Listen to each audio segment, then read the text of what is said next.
जय श्री राम मित्रों। प्राचीन वेदांत में आपका स्वागत है। रामायण का हिंदू धर्म में एक विशेष स्थान है।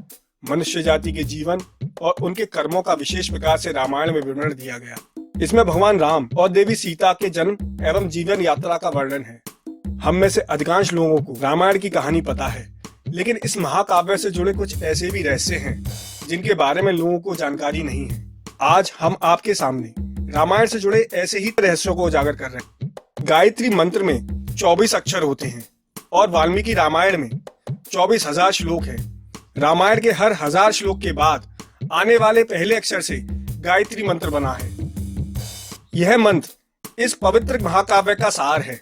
गायत्री मंत्र को सर्वप्रथम ऋग्वेद में उल्लिखित किया गया है। श्री राम के माता पिता एवं भाइयों के बारे में तो प्राय सभी जानते हैं, लेकिन बहुत कम लोगों को यह मालूम है कि राम की एक बहन भी थी जिनका नाम शांता था। वे आयु में चारों भाइयों से काफी बड़ी थी। उनकी माता कौशल्या थी। ऐसी मान्यता है कि एक बार अंग देश के राजा रोमपद और उनकी रानी वृषणी अयोध्या आई। उनको कोई संतान नहीं थी। बातचीत के दौरान राजा दशरथ को जब यह बात मालूम हुई तो उन्होंने कहा कि मैं अपनी बेटी शांता आपको संतान के रूप में दूंगा। यह सुनकर रोमपद और वृषणी बहुत खुश हुए। उन्होंने बहुत स्नेह से उसका पालन पोषण किया और माता पिता का सभी कर्तव्य निभाया। एक दिन राजा रोमपद अपनी पुत्री से बात कर रही थी। उसी समय द्वार पर एक ब्राह्मण आए। उन्होंने राजा से प्रार्थना की कि वर्षा के दिनों में वे खेतों की जुताई में राज दरबार की ओर से मदद प्रदान करें। राजा को यह सुनाई नहीं दिया और वे अपनी पुत्री के साथ बातचीत करते रहे। द्वार पर आए नागरिक की याचना न सुनने से ब्राह्मण को बहुत दुख हुआ और वे राजा रोमपद का राज्य छोड़कर चले गए। वह ब्राह्मण इंद्र के भक्त थे। अपने भक्त की ऐसी अनदेखी पर इंद्रदेव राजा रोमपद पर क्रुद्ध हुए और उन्होंने उनके राज्य में पर्याप्त वर्षा नहीं की। इससे खेतों में खड़ी फसलें मुरझाने लगी। इस संकट की घड़ी में राजा रोमपद शस्यशृंग ऋषि के पास गए और उनसे उपाय पूछा। ऋषि ने बताया कि वे इंद्रदेव को प्रसन्न करने के लिए यज्ञ करें। ऋषि ने यज्ञ किया और खेत खलिहान पानी से भर गए। इसके बाद ऋषिशृंग ऋषि का विवाह शांता से हो गया। वे सुखपूर्वक रहने लगे। बाद में ऋषिशृंग ने ही दशरथ का पुत्र कामना के लिए पुत्र कामेष्टि यज्ञ कराया था। जिस स्थान पर उन्होंने यज्ञ कराया था वह अयोध्या से लगभग 39 किलोमीटर पूर्व में है और वहां आज भी उनका आश्रम है। उनकी तथा उनकी पत्नी की समाधि है। राम को भगवान विष्णु का अवतार माना जाता है, लेकिन आपको पता है कि उनके अन्य भाई किसके अवतार थे? लक्ष्मण को शेषनाग का अवतार माना जाता है, जो क्षीर सागर में भगवान विष्णु का आसन है। जबकि भरत और शत्रुघ्न को क्रमशः भगवान विष्णु द्वारा हाथों में धारण किए गए सुदर्शन चक्र और शंख शैल का अवतार माना जाता है। हम में से अधिकांश लोगों को पता है कि राम का सीता से विवाह एक स्वयंवर के माध्यम से हुआ था। उस स्वयंवर के लिए भगवान शिव के धनुष का इस्तेमाल किया गया था, जिस पर सभी राजकुमारों को प्रत्यंचा चढ़ानी थी।